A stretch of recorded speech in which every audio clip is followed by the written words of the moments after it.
When the temperatures drop, it can be really hard to keep weight on horses, especially older horses. And in today's video, I'm going to share a few of my tips with you for how to keep weight on your older horse. I'm Julia, and you're watching my weekly show here at the EC Network.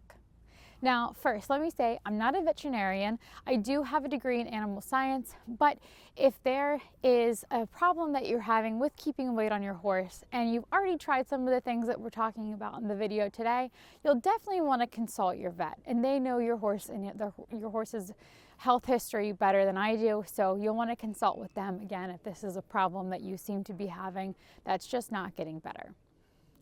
So that being said, the first thing I always recommend looking at is your horse's teeth. So if your horse has some balance issues, or if they have sharp points and they're not able to properly chew their food, what can happen is they actually end up burning more energy trying to digest food that hasn't been properly masticated or chewed. So they end up burning even more, and you have to be feeding more and more. So you want to make sure that their teeth are balanced. The first line of defense against a thin horse for winter is forage. So making sure that when the grass dies, that they have plenty of access to hay, or maybe chop if you have that available to you, depending again on your horse's teeth, how they are. Those are the kind of things that you're going to want to look at first. Forage first. So again, going back to your horse's teeth, when they're eating a diet that's actually high in forage, what happens is they're able to wear their teeth better because they're chewing more than they would when they're eating a concentrate. So, and this digestion actually can help keep them warmer. So forage first. If your horse still does not seem to maintain very well on just hay, then you can think about adding something like alfalfa into their diet as well. If your farm doesn't have alfalfa and you can't really source it easily, you can buy like bags of chopped alfalfa, and that's a great way to just sort of supplement a little bit of forage, high protein, higher calorie forage into your horse's diet. The second thing to consider with feeding your older horse is senior feed.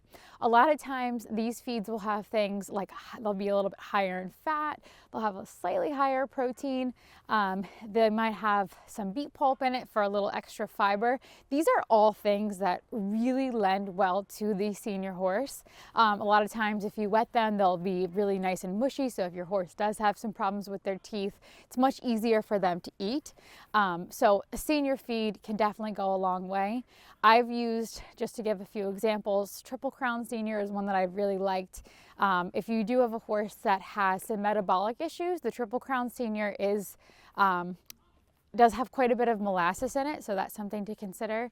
But your Purina Seniors and things like that might be a little bit lower sugar, so you want to keep that in mind if you have a horse with some metabolic considerations.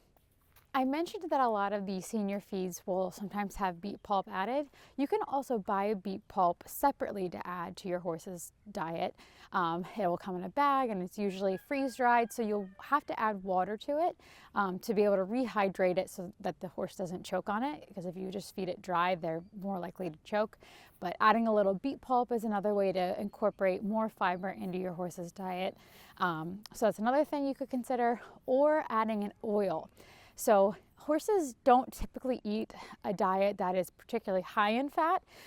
We don't really feed a lot of fats to horses, but this can just sort of be the icing on the cake for everything else that you're doing, to just add a little bit of that over the winter. I've tried things like corn oil is one thing you could use, and I've heard several others that people have tried, but corn oil is one that's pretty high in calories, so that's one to consider.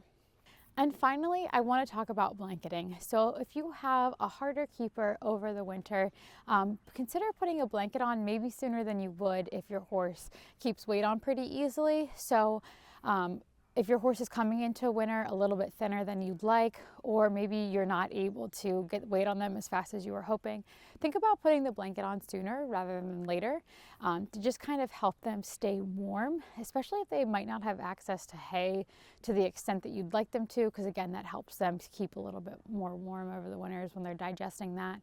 So consider putting a blanket on to just help them not freeze off those calories. I hope this video helps you. I've been pretty lucky. My horse is 23. She's not the hardest keeper, but I definitely worry about her coming into the winter, having the ideal weight. And I've had a couple friends reach out to me about this particular topic. So I hope that this video has been helpful for you. If you have a secret sauce for keeping weight on your senior horse over the winter, tell me about it in the comments below. Happy riding.